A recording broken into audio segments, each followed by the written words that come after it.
आज आपण बनवणार आहे 6 महिने टिकणारे आंब्याचे पल्प। नमस्कार, मी चैताली किचनमध्ये आपले स्वागत आहे।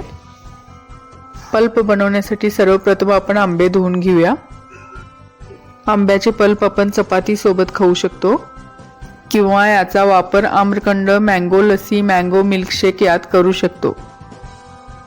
पल्प मध्ये पिकलेले हापूस आंब्याचा वापर करावा। पल्प पॅक बंद बरणीमध्ये फ्रीजरला ठेवावा। आंब्यांचा गाभा काढून घेऊया।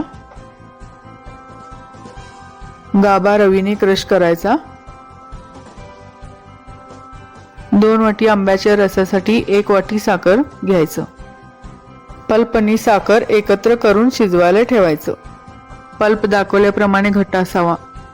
पल्प थंड करून फ्रीजरला ठेवा। अशाच नवनवीन रेसिपीसाठी चैताली किचनला फॉलो व लाईक करा।